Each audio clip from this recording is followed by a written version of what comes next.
Hello friends, welcome to my channel. I hope you all are doing good. तो आज का video एक short term investing के लिए है जो हम नेक्स्ट वीक के लिए प्लान कर सकते हैं, जिसमें एक ब्रेकआउट भी देखने को मिला है और काफ़ी अच्छा पैटर्न का भी ब्रेकआउट है, रिवर्सल पैटर्न है। तो एटलीस्ट हमें 14 to 50% का प्रॉफिट दिख सकता है आने वाले 1 से 2 हफ्ते के बीच में। और रिस्क टू रिवॉर्ड रेशो भी बहुत ही बढ़िया है, इसलिए मैंने ये स्टॉक पिक किया है। काफ़ी दिनों के बाद मैं ये वीडियो पोस्ट कर रहा हूँ शॉर्ट टर्म इन्वेस्टिंग की, क्योंकि अभी कोई अपॉर्चुनिटी मिल नहीं रही थी, तो आज दिखी है एक अपॉर्चुनिटी। और वीडियो शुरू करने से पहले अगर आप मेरा चैनल फॉलो कर रहे हैं तो निफ्टी के मैं डेली लेवल्स शेयर करता हूँ एक दिन पहले। और अभी तक हमारे जो हैं वो डिस्कशंस काफ़ी अच्छे रहे हैं, जो भी हमने डिस्कस किया है तो उसके हिसाब से रिजल्ट्स काफ़ी अच्छे रहे हैं लेवल्स में। तो डू चेक दिस वीडियो। तो चलिए अब हम चार्ट पे चलते हैं। तो स्टॉक का नाम है सन फार्मा, जैसे कि आपने थंबनेल में देख ही लिया होगा। तो यहाँ पे मैंने डेली टाइम फ्रेम का चार्ट ओपन किया हुआ है। यहाँ पे एक मैंने ब्लू लाइन लगाई हुई है जो कि एक रेजिस्टेंस लाइन मैंने ड्रॉ की हुई है। और यहाँ पे रिस्क टू रिवॉर्ड रेशो मैंने यहाँ पे बनाया हुआ है। रिस्क टू रिवॉर्ड रेशो मैंने जो ये बनाया है वो 1:5 का बनाया हुआ है, काफ़ी बड़ा। वो मैंने इसलिए बनाया है, वो अभी हम शेयर करेंगे, अभी हम देखेंगे कि कैसे ये इतना बड़ा टारगेट हम अचीव कर सकते हैं। तो उससे पहले अभी यहाँ पे आपको एक सिंपल पैटर्न भी दिख रहा होगा, रिवर्स हेड एंड शोल्डर। तो ये है लेफ्ट शोल्डर, ये है हेड, और ये है राइट शोल्डर। तो यहाँ पे एक अच्छा, काफ़ी अच्छा reverse head and shoulder, clear head and shoulder pattern भी दिख रहा है हमें। तो रिवर्स हेड एंड शोल्डर के पैटर्न के हिसाब से जो हमारा टारगेट निकल के आता है वो एटलीस्ट, जो मैंने देखा था अभी, तो वो एटलीस्ट 14% तक का बन रहा है। तो अगर हम यहाँ से लेके चलें इसको और हम इसको प्लॉट कर दें इसके टॉप के लेवल पे, तो यहाँ तक हमारा एटलीस्ट टारगेट निकल के आता है 1090 के अराउंड। बट हम उससे थोड़े के नीचे का ही टारगेट लेके चलेंगे एज ए सेफ साइड।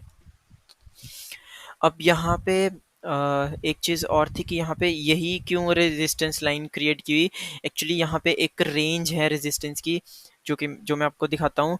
तो ये एक जो रेंज बनी हुई थी वो यहाँ से लेके यहाँ तक की एक रेंज बनी हुई थी रेजिस्टेंस लाइन की। अगर आप देखें, मार्केट इस रेंज में आया, काफ़ी अच्छा कंसोलिडेट किया, बट वो इस रेंज को ब्रेक ही नहीं कर पाया और सीधा डाउन ट्रेंड चला गया। नेक्स्ट फिर आया, फिर वो यहाँ पे डेली कैंडल पे सस्टेन नहीं हुआ, फिर इसी रेंज में टच किया, नीचे गया, फिर इस रेंज में आया, काफ़ी अच्छा। यहाँ पे देखने वाली चीज़ है कि इतना बड़ा ग्रीन कैंडल बनाया विद गुड वॉल्यूम। स्टिल उस वहाँ पे सेलर्स एक्टिवेट बैठे हुए थे कि यहाँ पे आएगा तो सेल करेंगे, और यहाँ पे फिर कंसोलिडेट होकर नीचे आ गया। अब यहाँ पे जो मेन चीज़ हुई है वो यहाँ पे हुई है, यहाँ पे बहुत ही अच्छा कंसोलिडेशन हुआ है और एक ब्रेकआउट यहाँ पे आया है, फिर एक कंसोलिडेशन हुआ है। और इस चैनल पे अब नॉन स्टॉप 3 आपको दिखाएगा कि 3 ग्रीन कैंडल्स दिख रही हैं हमें। तो बायर्स यहाँ पे अब एक्यूमुलेट होना शुरू हुए हैं। तो उस हिसाब से मंडे के दिन थोड़ा सा ये रिट्रेस हो सकता है, इसी रेंज के अंदर भी आ सकता है, या फिर एक गैप अप भी थोड़ी सी होने के बाद एक प्राइस एक्शन दिखा के ये ऊपर जा सकता है। तो एक रेड कैंडल मेरे हिसाब से आने वाले वीक में एक बनेगी, फिर उसके बाद ये प्राइस एक्शन दिखा के ये अपसाइड के लिए मूव कर सकता है। तो इसी हिसाब से मैंने ये जो रिस्क रिवॉर्ड रेशियो रखा है 1:5 रखा है। अगर आपको 1:5 नहीं रखना है तो सबसे अच्छा कि इस स्टॉक में आप ट्रेल कीजिए। ट्रेल कैसे करेंगे आप जब आपका 1:1 हो जाए तो आप 25% जो आपका क्वांटिटी है वो एग्जिट कर दें, फिर 1:2 में अगेन 25, फिर 1:3 में अगेन 25, और जो बची हुई क्वांटिटी है वो आप फाइनल टारगेट के लिए वेट कर सकते हैं। तो इस तरह से हम बड़े टारगेट अचीव भी कर सकते हैं ट्रेलिंग स्टॉप लॉस के साथ, या फिर आप स्विंग में भी कर सकते हैं। जैसे स्विंग का मेरा मतलब कि जैसे यहाँ से एक बड़ा मूव आया, फिर यहाँ पे इसने हॉल्ट लिया और एक और बड़ा मूव आया, तो यहाँ पे हमारा स्टॉप लॉस हो जाता है।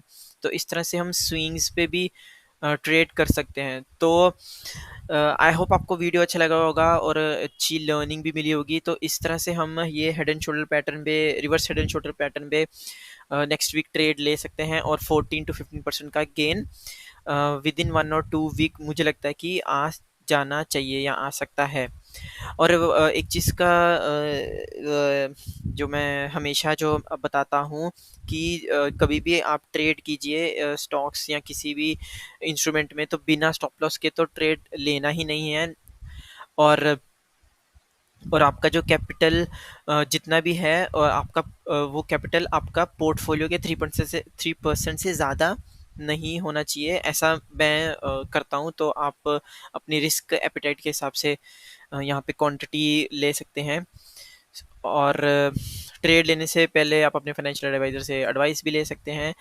तो चलिए हम मिलेंगे मंडे को हम देखेंगे कि कैसा परफॉर्म करता है, और डिस्कस करें उस दिन में मैं डिस्कस करूंगा निफ्टी के लेवल्स भी। तो thank you very much, have a good day, have a good weekend, bye bye.